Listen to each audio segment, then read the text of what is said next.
Hello all students, ICSE study point में आपका स्वागत है। मैं अमृतलाल गौड़ आपको टेट हो या सुपर टेट हो या पेट हो या बहुत से ऐसे एक दिवसीय परीक्षाएं हैं जिसमें संघ से हिंदी से संबंधित प्रश्न पूछे जाते हैं और यह परीक्षा के दृष्टि काफी महत्वपूर्ण होता है। अधिकतर लोग संधि करते समय बहुत सी गलतियां कर देते हैं जिसके कारण उनके अंक कट जाते हैं, अर्थात उनका प्रश्न जब गलत हो जाता है तो उनके अंक कट जाते हैं। आपको ये बताएंगे कि कहां से कैसे क्या आपको जानना है ताकि आपकी गलती ना हो। तो सबसे पहले हम ये जानेंगे संधि है क्या। दो अक्षरों के मेल से जो विकार उत्पन्न होता है, या हम कह सकते हैं जब दो अक्षर समीप आते हैं उनसे जो विकार उत्पन्न होता है उसी को संधि कहा जाता है। तो संधि का मतलब दो अक्षरों के समीप आने से, दो अक्षरों के समीप आने से उत्पन्न विकार क्या कहलाता है? संधि कहलाता है। क्या कहलाता है? संधि कहलाता। तो हम कह सकते हैं इस प्रकार से आप संधि के बारे में जान रहे हैं कि जहां दो अक्षरों के समीप आने से विकार उत्पन्न होता है उसे संधि कहते हैं। अब अगर हम संधि के बारे में ये जाने तो संधि के प्रकार आप ये ध्यान देंगे। संधि के प्रकार अगर देखा जाए तो संधि मुख्यतः तीन ही प्रकार का है। सबसे पहले हम ये देखेंगे स्वर संधि। क्या देखेंगे? स्वर संधि। और उसके बाद व्यंजन संधि, और तीसरा है विसर्ग संधि। अब आप ये जान जाइए ये तीनों संधि हैं और इसी तीनों संधि से रिलेटेड या संबंधित प्रश्न पूछे जाते हैं। अब आपको ये ध्यान देना है तो सबसे पहले हम क्या करेंगे, स्वर संधि का मतलब होता है जहां दो समान या असमान स्वरों का मेल होता है और उनसे जो विकार उत्पन्न होता है उसे स्वर संधि कहते हैं।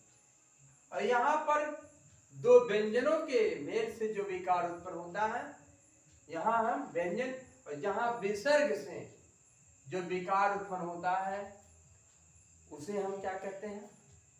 व्यंजन विसर्ग संधि। तो कहने का अर्थ है दो स्वरों के मेल से उत्पन्न विकार, क्या उत्पन्न विकार, ये क्या कहलाते हैं? ये स्वर संधि के हैं। अगर हम ये आगे देख लें, दो व्यंजनों के मेल से उत्पन्न विकार क्या है? ये आपके व्यंजन में आ जाएंगे। और यहां क्या है? विसर्ग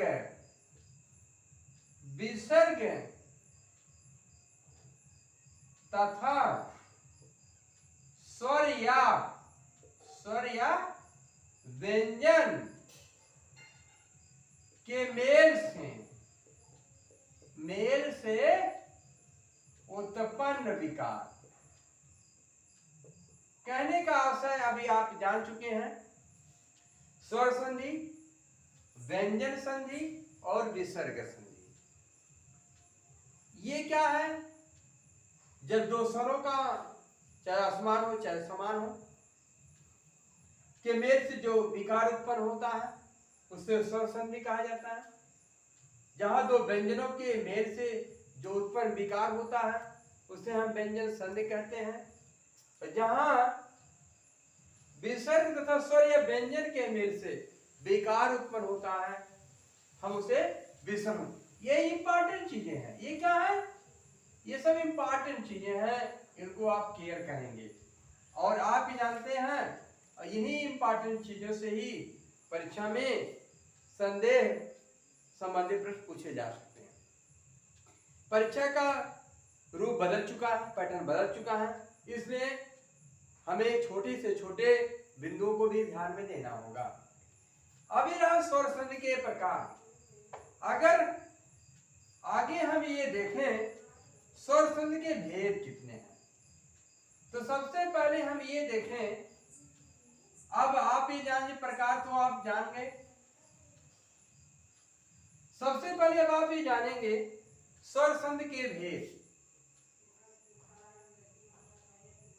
तो स्वर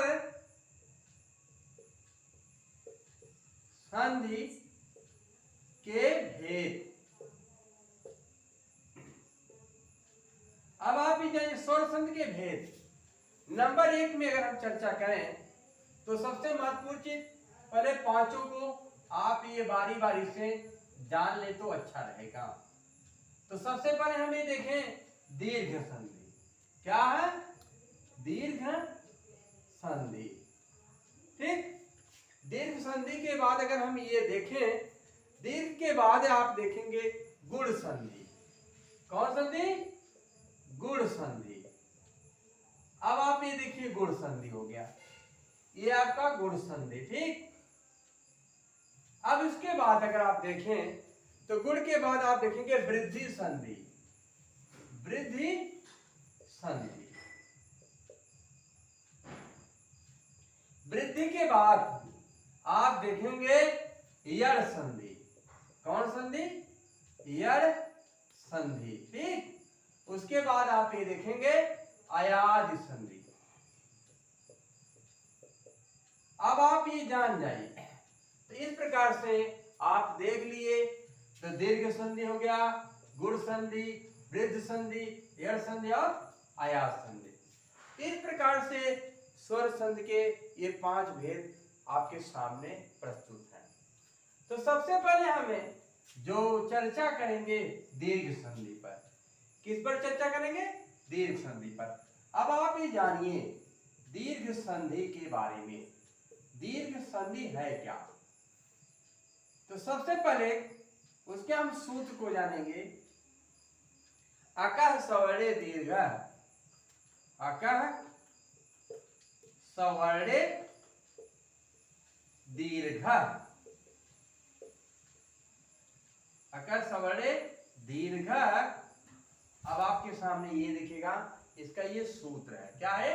सूत्र है अकः सवर्णे दीर्घ। कहने में शुरुआत स्वर की आ से हो। कहने का आशय है शुरुआत स्वर का किससे हो? आ से हो। अब हम ये देखेंगे जैसे इसमें क्या होता है, दो समान स्वर मिलकर के दीर्घ हो जाते हैं। दो समान स्वर मिलकर के दीर्घ हो जाते हैं, चाहे दीर्घ स्वर हो चाहे दीर्घ स्वर हो। ये बड़ा ये मिलकर क्या? दो समान स्वरों का यहां पर क्या है? दो समान स्वर।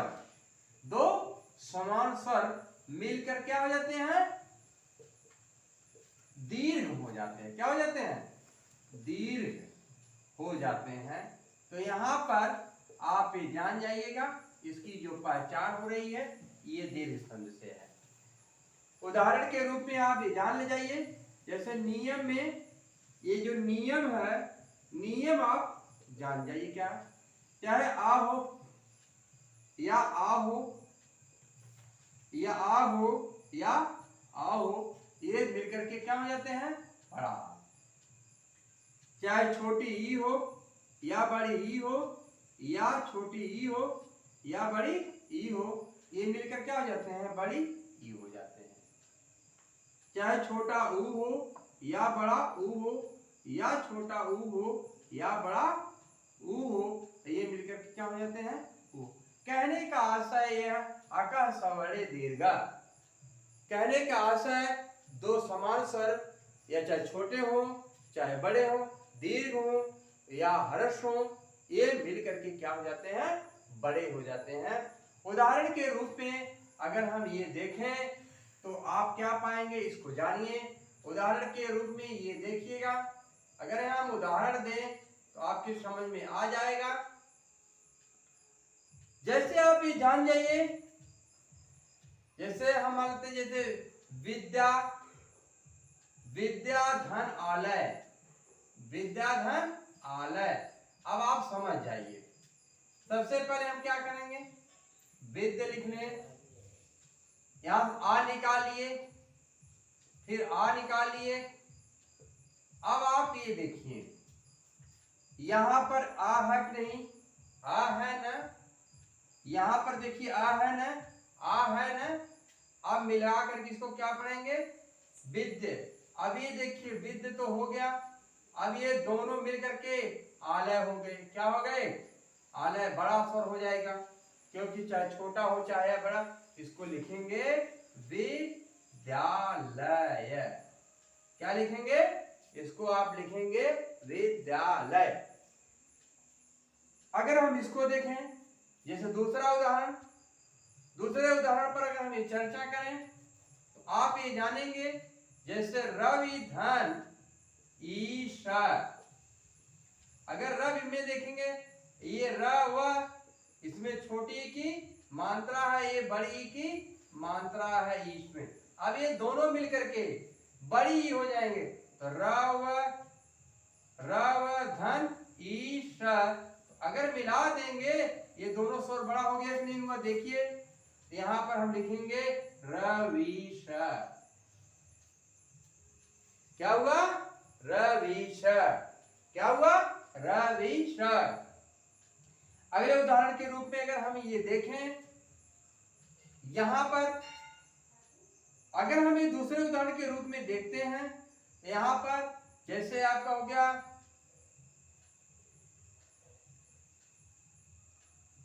देखिए कब धन उतर, कब धन उतर। कहने का आशय अगर हम ये देखें तो आप क्या करेंगे? कब धन छोटा ऊ देखिए, फिर यहां पर उतर अगर हो गया, इस प्रकार से आप ये देखिएगा, इसको लिखा जाएगा कबू। सॉरी, कहने का आशय अगर हम इसको पहले कब लिखेंगे, फिर ये और ये जो मिलकर के बड़ा ऊ और तर लिखेंगे। अब इसको जब यहां मिलाएंगे तो कबू तर। तो कहने का आशय इस प्रकार से हम ये जान रहे हैं कि किस प्रकार से जो आपका दीर्घ है, संधि है, दीर्घ संधि में किस प्रकार से समान प्रकार के, चाहे दीर्घ हो चाहे हर्ष हो, उन स्वरों को मेल से बड़ा स्वर बन जाता है, और उनको मेल से जो विकार उत्पन्न होता है वही स्वर संधि का एक रूप हो जाता है। प्यारे स्टूडेंट्स, अगर यह वीडियो लाइक हुआ है, पसंद आया हो, तो ज़्यादा से ज़्यादा आप शेयर करें, कमेंट्स करें और सब्सक्राइब करें। धन्यवाद।